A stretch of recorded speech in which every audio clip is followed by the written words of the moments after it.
नमस्कार सभी मित्रजनों को। श्री रामचरितमानस के वीर सिंहावलोकन भाष्य, जिसके संपादन कार्य में मैं लगा हुआ हूँ, उसका पाठ पिछले कुछ सत्रों में मैंने किया है। अभी मंगलाचरण ही इसका चल रहा है बालकांड में, जहाँ तुलसीदास जी आत्मनिवेदन करते हैं।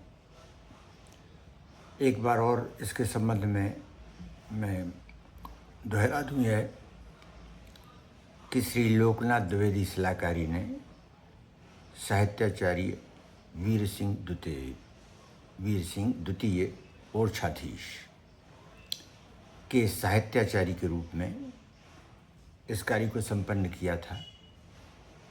लगभग गीता प्रेस गोरखपुर से छपी रामचरितमानस के समानांतर एक विद्वत परिषद इस कार्य को टीकमगढ़ के राजभवन में संपन्न कर रही थी।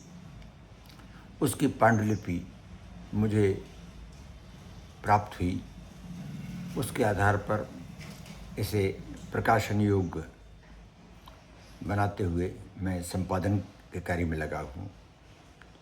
समानांतर तौर पर मैं YouTube के अपने इस चैनल से इसका पाठ भी प्रस्तुत करता हूँ, ताकि जितने भी आज सुलभ सुगम माध्यम हैं उनसे यह सूचना सभी सुरुचि संपन्न लोगों को पहुँचे। आज यह क्रम हमारा पाठ का प्रस्तुतिकरण का 7वां है और उसका प्रस्तुतिकरण इस प्रकार। ये तुलसीदास जी सरस्वती का एक प्रकार से जैसे आवाहन कर रहे हैं, उनके इस रचना कर्म में सहायता के लिए। कवि कोविद अस हृदय विचारी, गावहीं हरि जस कलिमल हारी। कीने प्राकृत गुणगन गाना, सिर धुनि गिरा लागी पछताना। इसका जो टीका है वह इस प्रकार है। कवि और विद्वान अपने हृदय में ऐसा विचार कर कलिमल के हरण करने वाले हरि यश का गान करते हैं। लौकिक पुरुषों का गुणगान करने से सरस्वती सिर धुन कर पछताने लगती है। इसमें वीर सिंहावलोकन भाष्य में आगे कहा है, यहाँ दिव्य गुण कर्म के आदर्श चरित्र में श्री राम रूप का गुण कीर्तन करने से कलियुग के पाप ताप का नष्ट होना कहा गया है। साथ ही यह भी कहा गया है कि लौकिक पुरुषों की चापलूसी करते हुए द्रव्य आदि प्राप्ति के निमित्त जो उनका गुणगान किया जाता है, उससे सरस्वती अपना पान समझकर पछताती ही है। ध्वनि यह है कि वाणी की सार्थकता श्री राम गुण कीर्तन और वर्णन में ही है। अलंकार इसमें कवि कोविद, कीन है और जन गुण गाना में वृत्यानुप्रास अलंकार की छटा है। आगे, हृदय सिंधुमति सीप समाना, स्वाति सारद कहाई सुजाना। जो बरसै बरबारी विचारू, होहि कवित मुक्ता मणि चारू। टीका इसकी, सुजान कवि के हृदय को समुद्र, मति को सीप और सरस्वती को स्वाति लक्षण के समान कहते हैं। जो वह श्रेष्ठ विचार रूपी जल की वर्षा करती है। तो कवित्व सुंदर श्रेष्ठ मोती जैसा हमारे सामने आता है। वीरसिंहावलोकन भाष्य में इसमें आगे कहा गया, यहाँ कवि के हृदय को व्यापक अनुभूति से युक्त विशाल और उदार होना व्यंजित करने हेतु हृदय को सिंधु कहा गया है। मति से ही सुंदर विचारों और भावों की अभिव्यक्ति होती है। अतएव इनसे कारण समझकर मति को सीपी कहा है, जिससे श्रेष्ठ मोतियों की उत्पत्ति होती है। इस उत्पत्ति में स्वाति लक्षण के सुयोग की आवश्यकता है, जिसकी वर्षा से वे मोती होते हैं। यहाँ सरस्वती देवी की कृपा वृष्टि के सुयोग से ही कवि मति की सीपी में वर विचार के मोती आते हैं। कवि के हृदय की विशालता और उदारता, मति की विमलता और वाणी देवी की कृपा के सुयोग में ही श्रेष्ठ काव्य के मोतियों का उत्पन्न होना कहा गया है।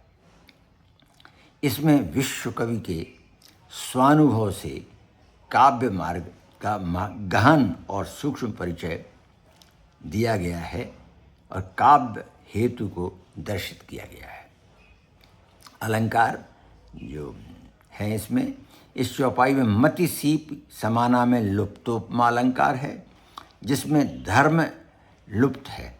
यह उपमा हृदय सिंधु से अंत तक के कवित्व मुक्ता तक के विस्तृत रूपक के अंतर्गत उसकी पुष्टि करता हुआ प्रयुक्त हुआ है। शेष में हृदय सिंधु, मति सीप, शारदा स्वाति, वर विचार, वारी और कवित्व मुक्ता में सम अभेद परंपरित रूपक की अवर्णनीय छटा है। इसके अतिरिक्त वर्षय वारी विचारू में वृत्ति और मुक्तामणि के 6 अनुप्रास के पद मैत्री युक्त सुहावने प्रयोग का भी सरस सौंदर्य है। यह छंद, अर्थ और शब्द द्विविध अलंकारों से अलंकृत उच्च कोटि की कलात्मक कृति है। जुगति वेदी पुन पेयहीं रामचरित बरलाग। जुगति वेदी कर पीरियहीं रामचरित बरलाग।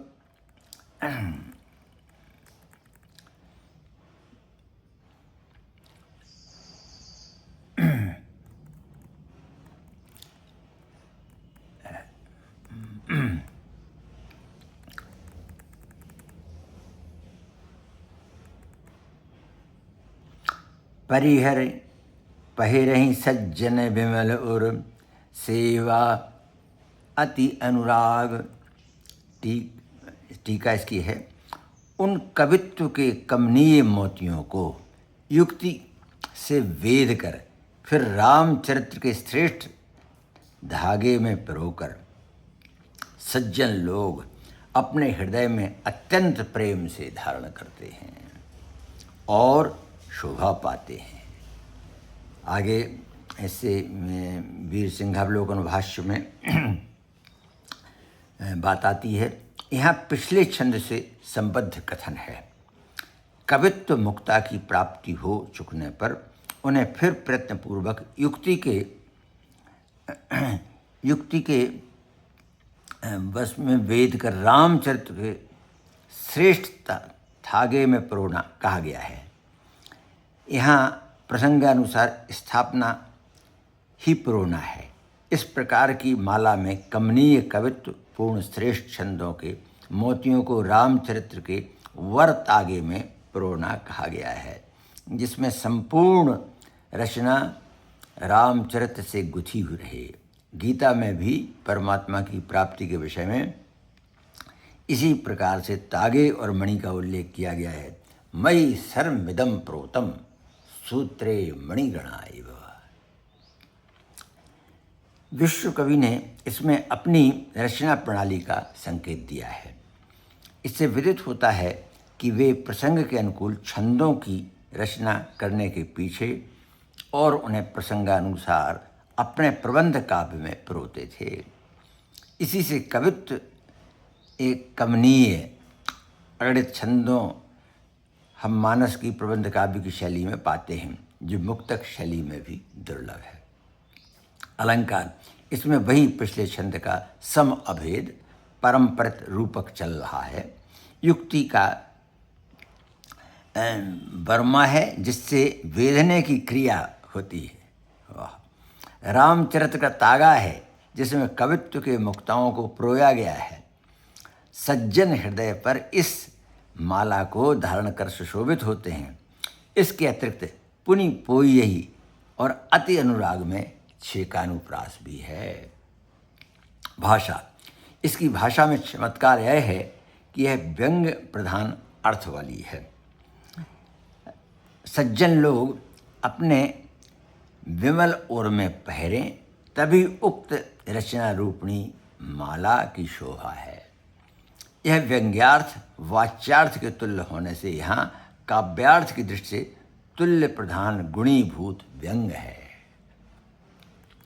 जे जन में कलिकाल कराला करतब वायस वेश मराला चलत कुपंथ वेद मग छाड़े कपट कलेवर कलिमल भाड़े। इस कराल भयंकर कलिकाल में जो मनुष्य उत्पन्न हुए हैं उनके कर्तव्य कर्म तो कौओं के समान निंद हैं और वेश हंस का सा है। जो वेदोक्त धर्म मार्ग त्याग बुरे पंथ पर चलते हैं, जिनका शरीर कपटमय है और जो कली के पाप आदि दोषों से भरे पात्र हैं। ये वीरा सिंहावलोकन भाष्य में इसमें टिप्पणी है। इसमें वेदोक्त श्रेष्ठ और नीतियुक्त धर्म मार्ग का त्याग कर मनमाने ढंग से प्रवर्तित बुरे पंथ पर चलने वाले कलिकाल के आधुनिक मनुष्यों के विषय में कहा गया है, जो शरीरधारी कपट रूप है और जिनमें कलिमल भरा हुआ है। उनके कर्म या तो निषिद्ध और घृणित हैं, पर उनका बाह्य वेश हंस के समान उज्ज्वल विमल दिखता है। अलंकार, इस चौपाई में कली के मनुष्य को कर्तव्य में वायस और वेश में हंस कहा गया है। जहाँ एक का अनेक रूपों में वर्णन हो वहाँ उल्लेख अलंकार है। यहाँ उल्लेख का चमत्कार अर्थ व्यंजना में भी सहायक होने से उल्लेख में अलंकार ध्वनि सौंदर्य है। वंचक भगत कहाई राम के किंकर कंचन कोह काम के तिनमह प्रथम रेख जग मोरी धींग धर्म ध्वज धंधक धोरी। जो राम के भक्त कहलाकर वंचक छली और हैं और स्वर्ण काम और क्रोध के चेहरे हो रहे हैं, जो धर्म की ध्वजा फहराने वाले बनते हैं पर हृदय से काम धंधों के जंजाल की धुरी के धारण करने वाले हैं,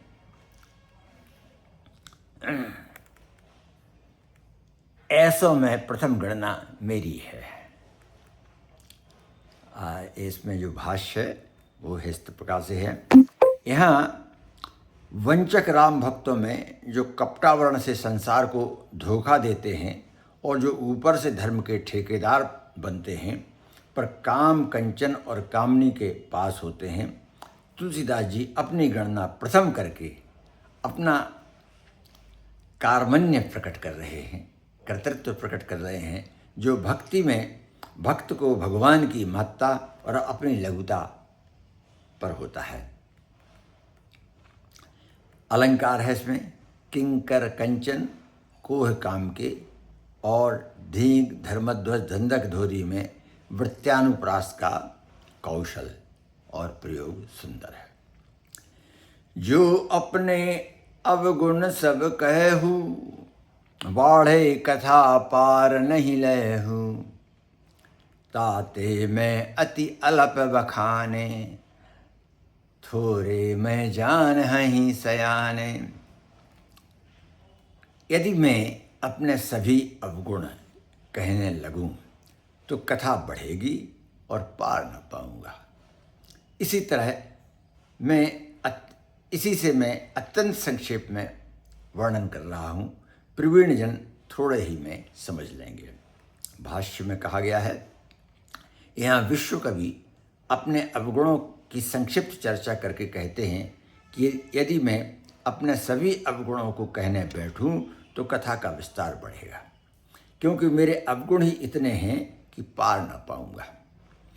इसी से संक्षेप में उनका वर्णन किया गया है कि जिससे प्रवीण जन थोड़े ही में जान लेंगे।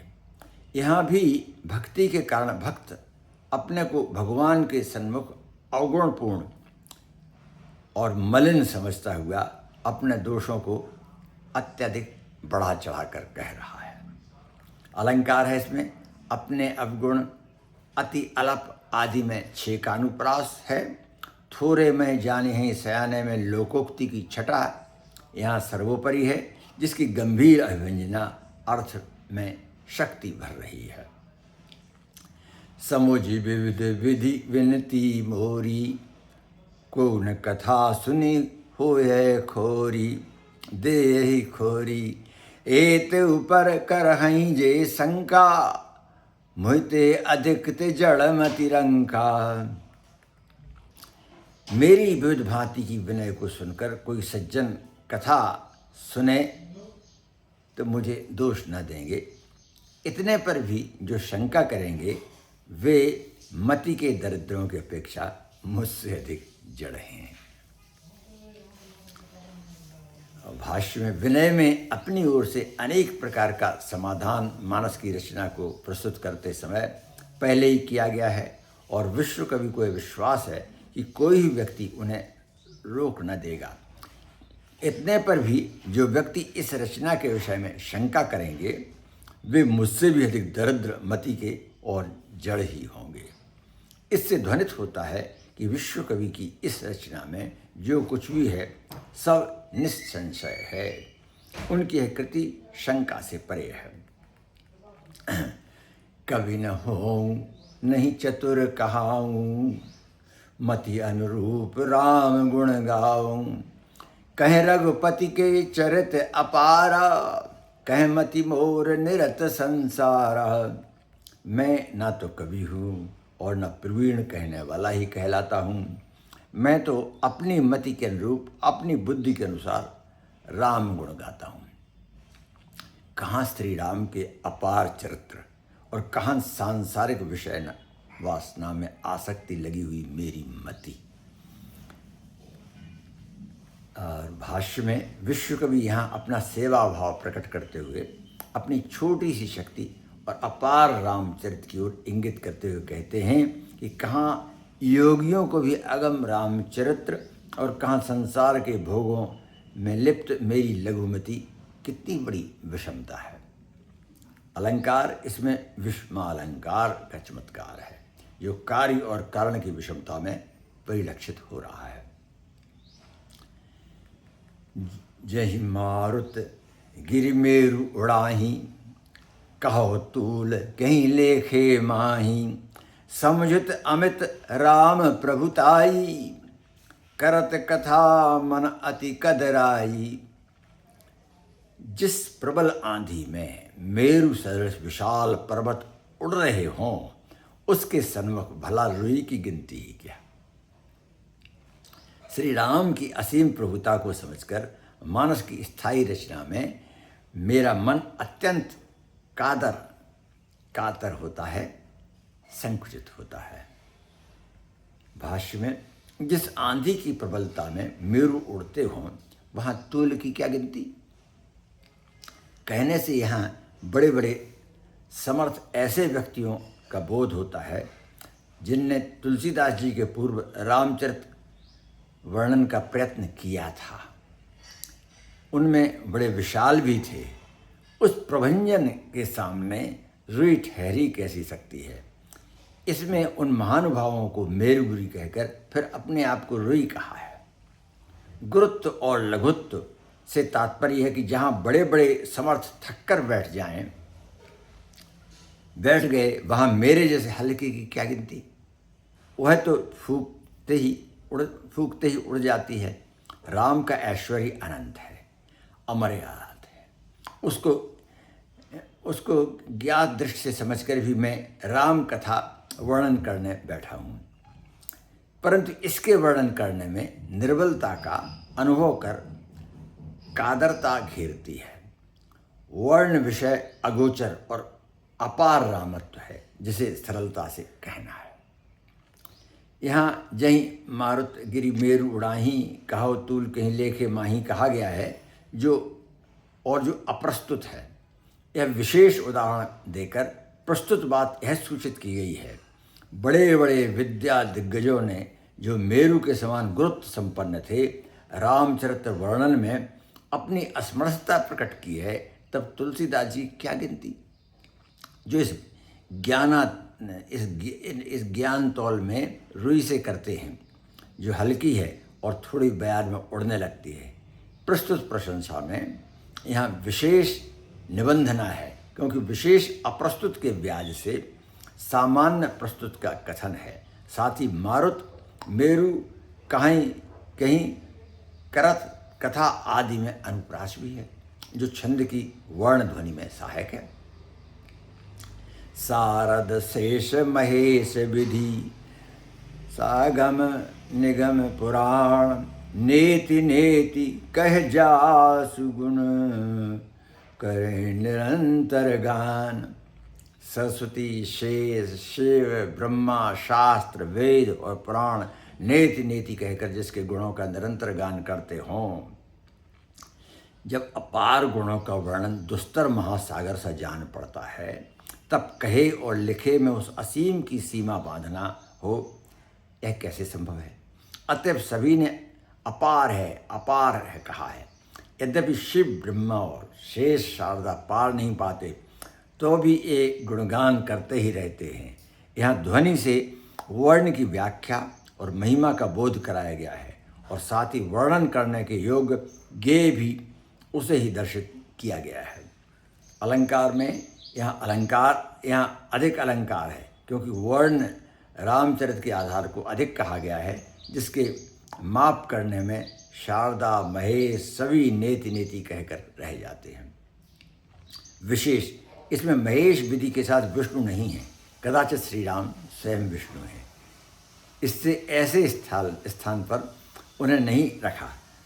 सब जानत प्रभु प्रभुता सोई, तदपि कहे बिन रहा न कोई। तहाँ वेद अस कारण राखा, भजन प्रभाव भांति बहु भाखा। प्रभु श्री राम के आधार प्रमुख को सब विवेकी जन जानते हैं, फिर भी बिना कहे कोई नहीं रहा। यहाँ वेद ने शब्दातीत असीम परमात्मा के गुण कथन में यही कारण रखा है कि भजन हो और भक्ति के प्रभाव को अनेक भांति से वर्णन किया गया है। भाष्य में जब महात्मा और गुण की असीमता जानकर विश्व कवि श्री राम के अपार यश का वर्णन अशक्य समझते हैं और अपनी मानवीय शक्ति की अल्पता पर उन्हें संकोच होने लगता है, तो वे देखते हैं कि शिव, ब्रह्मा और शेष तथा वाणी आदि अनंत शक्ति संपन्न भी उसका पूर्ण रूप से गान नहीं कर पाते हैं और नेति नेति कहकर उसकी महिमा व्यक्त करते हैं। तब मनुष्य होकर अल्प शक्ति से उसका वर्णन कैसे हो सकता है। इस मानसिक किन कर्तव्य मूढ़ता में उन्हें यह दिखता है कि वेदों ने भी जो उस असीम अपार का वर्णन किया है, उसमें गुण कीर्तन द्वारा भजन करना ही कारण है। इस भजन का प्रभाव कितना और कैसा है, इसे वेदों ने अनेक प्रकार से विविध रूपों में कहा है।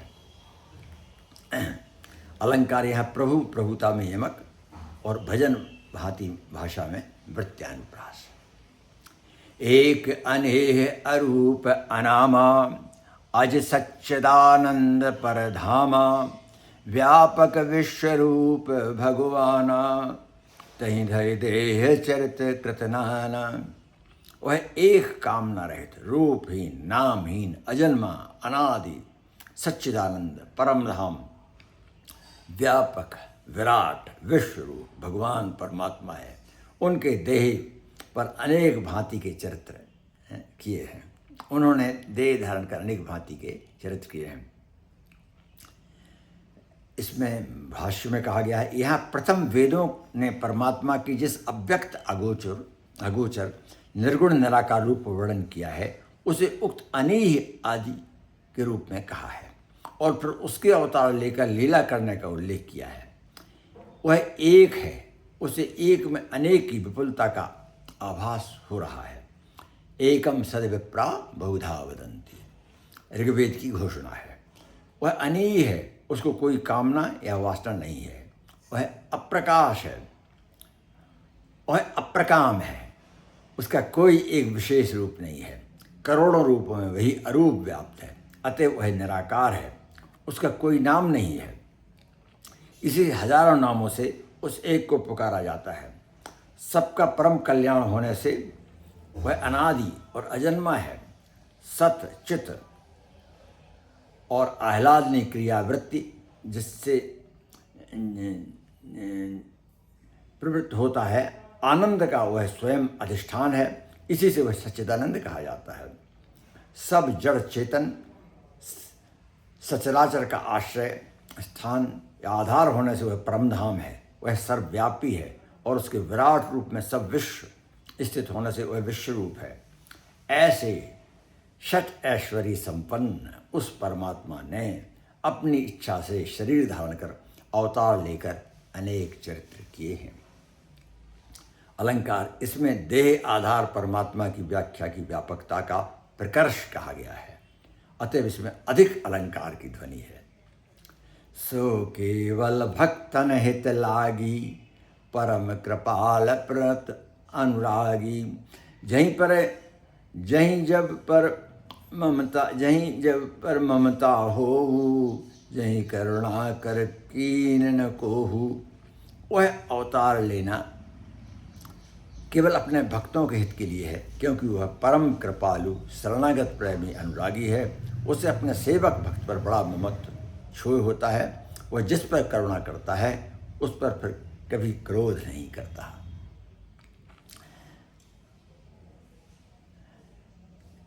भाष्य में इसमें निराकार निर्गुण के सगुण साकार अवतार में यह हेतु बतलाया गया है कि वह केवल भक्तों के प्रेम के कारण उनकी भावना के अनुरूप व्यक्त हो अवतार लेता है, क्योंकि कृपालु ही नहीं परम कृपामय है और प्रणत शरणागत भक्त ये सहज अनुराग करने वाला भी है।